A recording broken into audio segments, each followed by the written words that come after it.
Hi there, my name is Pastor Brad. I'm the youth and family pastor here at Salina First Church of God, and I want to welcome you into this week's Going Deeper podcast, a space where we can curiously engage Scripture as we grow deeper in our faith together. Friends, I've so been enjoying going through the Psalms with you. We are in book 4 of our series, Our Soul Cries Out, an investigation of the books of the Psalms. Now, in this series, we've kind of been going through each of the books of the Psalms and taking a bit of a deep dive on those major themes that we can find in these Psalms. The goal of this series has been just to be able to equip us to navigate these Psalms a little bit better. Now, the last book we took a look at was book 3 of the Psalms. Now, that book was all about lamenting current hardship. Specifically, it was all about lamenting the current hardship of the exile when it was written. But really, it's an invitation for you and for me to bring our concerns to God, to lift up the cares of our heart, the deep things in our heart that crush us, to lift those things up before God and say, you are the God that has this. Now, if book 3 was all about lament, book 4 is God's response. It's all centered on God's merciful response when he sees his people lamenting. Book 4 of the Psalms contains Psalm 90 through Psalm 106. And what's really cool about seeing these Psalms in light of God responding to his people in lament is that it just reminds us of God's character. The way that a lot of these Psalms show God's response to lament is by reminding us of who God is, his mercy, his grace, his forgiveness, his withness. Man, I love so many of these Psalms, but the one that we're going to look at today to investigate the major themes of this book is Psalm 99. The reason I chose Psalm 99 for this is that it is a psalm that is just centered on the characteristics of God. If you want to know who God is or what the Bible tells us about the characteristics of who God is, this is an amazing psalm to remind you of the realities of God's character and his care for his people. Something I want you to keep an eye out for is how many of the characteristics of God almost seem to be opposite of each other. They seem to be antithetical, as if these two opposing forces aren't naturally found in the same person, in the same character, in the same force. But with God, they are. Check out what it says here in Psalm 99. It begins as this: The Lord reigns. Let the nations tremble. He sits enthroned between the cherubim. Let the earth shake. Great is the Lord in Zion. He is exalted over all the nations. Let them praise your great and awesome name. He is holy. I love this refrain that we'll see throughout this psalm, that he is holy. Remember, holy literally means set apart. It's this word that just essentially means there is something different about this figure. Sometimes when we are called the holy people, that doesn't mean we are amazing people. That doesn't mean that we're perfect people, but instead it means that we're set apart. And when the ancient people, and the psalmist in this psalm is talking about God, he says that he's holy because there's just something different. In the ancient mindset, what the psalmist is trying to point out is that your idea of gods, your idea of the pantheon, your idea of Greek gods or Roman gods, there is something different about this God that I'm talking about. What I love about this psalm is that it really kicks off the gate with so many key characteristics of God displayed, especially his power and his presence. Now, another way to say this, another way to describe these qualities that you might hear around some church circles, is that this displays God's transcendence and his immanence. Transcendence essentially just means his otherworldliness, his otherness, the things that are about him that no one else can equate. The kind of authority he has, the kind of power he has. We see in these couple verses that he's making the earth shakes and that all other nations will tremble and bow before this God. He's not like any other gods in the ancient world. There's something different about the reality of this God. But at the same time, these verses aren't just saying there's this amazing kind of God that's way beyond our comprehension. Yes, that's true, but he's also pointing out God's immanence. Another way of saying that is God's closeness, his proximity, the way that he is with us. In verse 2, we see that the text says, "Great is the Lord in Zion." Now, Zion is another way to describe Jerusalem. What this text is saying is that not only is this God, not only is this Yahweh, not only is this God so powerful, but he's also so incredibly near. The psalmist is gunning out of the gate to show that God is not only this transcendent, powerful, other than uncomprehendable kind of figure, but also a profoundly with us God. These two ideas should be antithetical. They should be opposite. They should not be the same, but with our God, they are. And truly, what I believe is that as the psalmist is showing these two almost opposite ideas come together, we see that this is what makes God holy.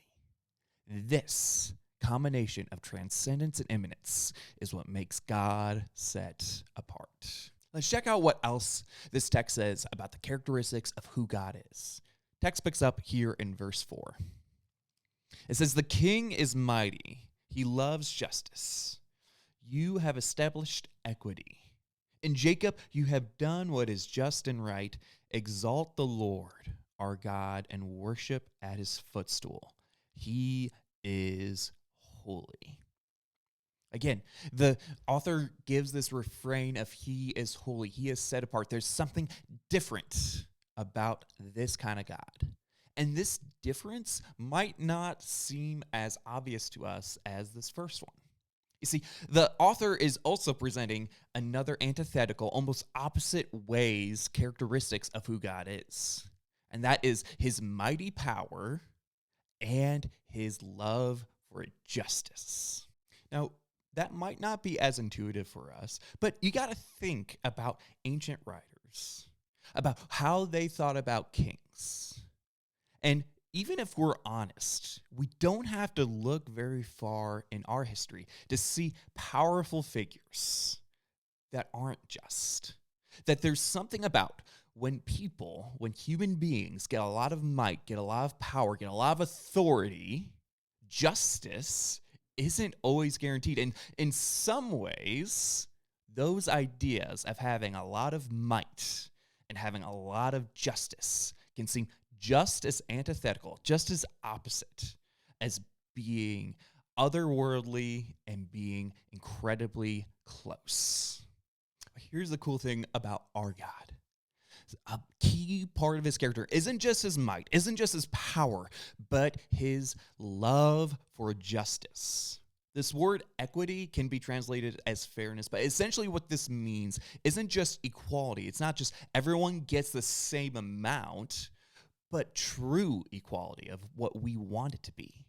You see, it's not that everyone just gets the same amount of blessing. Instead, people are given exactly what they need to make true equality happen. Here's the cool thing. God doesn't have favorites. He doesn't. There's some people that are set apart for certain tasks. There's some people that are given gifts for certain things. There's some people that are chosen for certain contexts and for certain blessings and for certain missions. But there's not favorites. God cares for all people. He cares for all of his children, and his desperate heart and his desperate love wants all people reconciled back to him. Why? Because God has made all people, and all people are made in the imago Dei, in the image of God. And so all are his children. And he has a care for each and every person, because each person has value, dignity, and worth in the eyes of the Lord. Here's something that I want you to consider.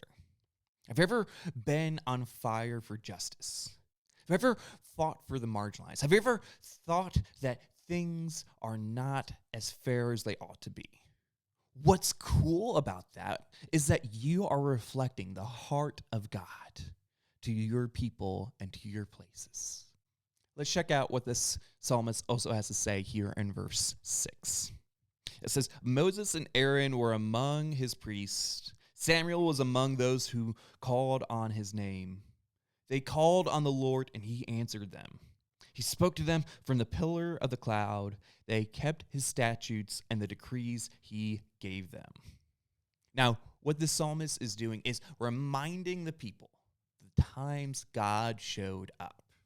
What a great reminder in the context of our series, in the context of the books of the Psalms. In response to lament, how encouraging is it to be reminded of when God showed up? Again, this is a characteristic of God. See, God isn't just this amazing figure. He doesn't just have these awesome characteristics that don't really affect us. No, God hears and he responds. Now, the two figures that the psalmist is kind of drawing out of is Moses and Aaron, and also Samuel. And he does these for very specific reasons. Moses and Aaron represent when God established his people, established a people that were drawn out of slavery, where God redeemed them and set them apart as his people. Samuel, on the other hand, is the prophet that anointed King David. Now, we've already talked a little bit in this series about who King David is, but essentially this is the establishment of the kingdom. So we see a reminder of the establishment of the people of God and the kingdom of God, both set apart. Why? Because they are blessed so that they can bless the world. These were God's chosen people to bless others. And what's cool about that is that we are grafted into this plan. That if you're a Christ follower, you're grafted in to the idea of being God's people, his ambassadors to the world. You see, just as God established a kingdom and a people, we are grafted into that for the mission and purpose of spreading the love of Christ to the world without. Our psalmist has one final key part of who God is. We're going to check this out in verse 8. It says, Lord our God, you answered them. You were to Israel a forgiving God, though you punish their misdeeds. Exalt the Lord our God and worship at his holy mountain, for the Lord our God is holy. This is the final spot where the psalmist is pointing out how this God is set apart. And what he's keying in on is that the identity of God is forgiveness. God is a forgiving God. That's what he's known for. And if we see another God, if we see another figure that is not forgiving, it is not our God. This is what sets him apart. This is what he's holy. This is what sets him apart from other figures. Man, how cool is it that a core principle of who God is, even to a psalmist in the Old Testament, is his forgiveness. Man, what I love about this is that so many qualities that we know of God through Jesus have been the same qualities of God that we see in the Old Testament. Why? Because God is the same yesterday, today, and forever. Friends, as we wrap up, I just want to remind you of some of the qualities that we see in this psalm that set God apart. What the psalmist says is holy is what sets God apart. First, we see his transcendence and immanence, this all-powerful God that's also all available and with us. We see his might, his power, and at the same time, we see his love for justice. These two things aren't always guaranteed, but with our God, it is. Thirdly, we see a God that answers. He is not just a good figure that we might get to see someday. No, he hears us and he answers. And finally, we see a God that forgives. Which of these qualities did you need to hear most today? Which of these turned your heart the most as we went through them? I encourage you to bring that before the Lord in praise and worship. Friends, as we turn our hearts to Palm Sunday and Easter Sunday, I encourage you to consider the realities of Christ wherever you may be at. Remember the qualities of who God is, the qualities that sent his Son to the cross to die for you and for me. Hey, friends, we're going to be going a little bit deeper in Psalm 99 in our Going Deeper Bible study. We're meeting at Solana First Church of God from 7 to 8 p.m. Now, just some announcements just as we start wrapping up our series in the Psalms. We're going to be taking next week off to celebrate Good Friday and Easter Sunday. The week after that, we're going to be going through Book 5 of the Book of the Psalms. And then 1 week after that will be our final podcast, concluding podcast, just to wrap up some of our major ideas. If you've been enjoying this, please let us know, and we might be doing some more podcasts in the future. But for now, I wanted to thank you. No matter where you're at, no matter where you're going through on your spiritual journey, I wanted to thank you for taking a minute to grow a little deeper in faith together. I pray that wherever the Lord takes you on this day, that you might feel the Lord's peace and blessings.